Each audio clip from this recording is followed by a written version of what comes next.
ఏపీలో పింఛన్లు తీసుకునే వారికి గుడ్ న్యూస్. జూన్ నెల పింఛన్లపై కీలక నిర్ణయం. ఆంధ్రప్రదేశ్లో పింఛన్లు తీసుకుంటున్న వారికి ముఖ్యమైన గమనిక. జూన్ నెలకు సంబంధించిన పింఛన్కు సంబంధించి స్పష్టత వచ్చింది. జూన్ 1న పింఛన్లను లబ్ధిదారుల బ్యాంకు అకౌంట్లలోనే జమ చేయాలని రాష్ట్ర ప్రభుత్వం నిర్ణయం తీసుకుంది. దివ్యాంగులు, నడవలేని వారు, అనారోగ్యంతో బాధపడుతున్న వారు, వీల్ చైర్లోనే ఉండేవారికి మాత్రం ఇంటి దగ్గరే పింఛన్లు పంపిణీ చేయనున్నారు. అయితే గత నెలలో బ్యాంక్ అకౌంట్ల విషయంలో చాలా మంది లబ్ధిదారులు ఇబ్బంది పడ్డారు. మరి వారి పరిస్థితి ఏంటనే చర్చ జరుగుతోంది. ఏపీలో ఎన్నికల ప్రక్రియ ప్రారంభం కావడంతో ఏప్రిల్ నెల నుంచి వాలంటీర్లను ఎన్నికల సంఘం పక్కన పెట్టింది. వారితో పింఛన్లు పంపిణీ చేయొద్దని ఆదేశించింది. దీంతో ఏప్రిల్ 1న గ్రామ, వార్డు సచివాలయాల్లో పింఛన్లను పంపిణీ చేశారు.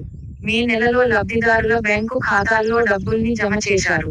ఈ నెల కూడా అదే విధానాన్ని కొనసాగించాలని ప్రభుత్వం నిర్ణయించింది.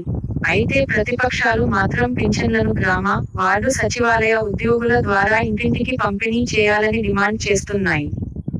ఏపీలో పింఛన్ల పంపిణీపై ఎన్నికల సంఘం కూడా మార్గదర్శకాలను విడుదల చేసిన సంగతి తెలిసిందే.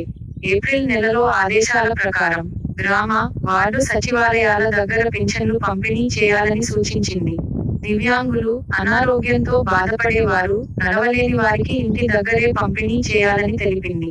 ఆ నెల గ్రామ, వార్డు సచివాలయాల దగ్గర పింఛన్లను పంపిణీ చేశారు. మే నెలలో ప్రభుత్వం బ్యాంకు అకౌంట్లలో పింఛన్ డబ్బుల్ని జమ చేసింది. దీంతో పింఛన్ లబ్ధిదారులు బ్యాంకులకు క్యూ కట్టడంతో అక్కడ రద్దీ పెరిగింది. కొందరికి బ్యాంక్ అకౌంట్ల విషయంలో ఇబ్బందులు ఎదురయ్యాయి. మరి జూన్ నెల పరిస్థితి ఏంటనే చర్చ జరుగుతోంది. మరోవైపు ఆంధ్రప్రదేశ్ ఎన్నికల ఫలితాలు జూన్ 4న వెల్లడి కానున్నాయి.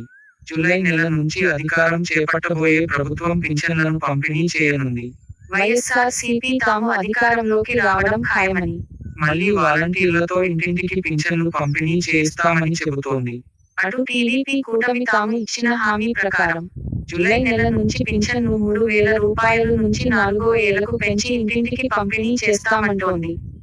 అదే దివ్యాంగులకు అయితే 6,000 రూపాయలు పింఛన్ ఇస్తామని చెబుతోంది.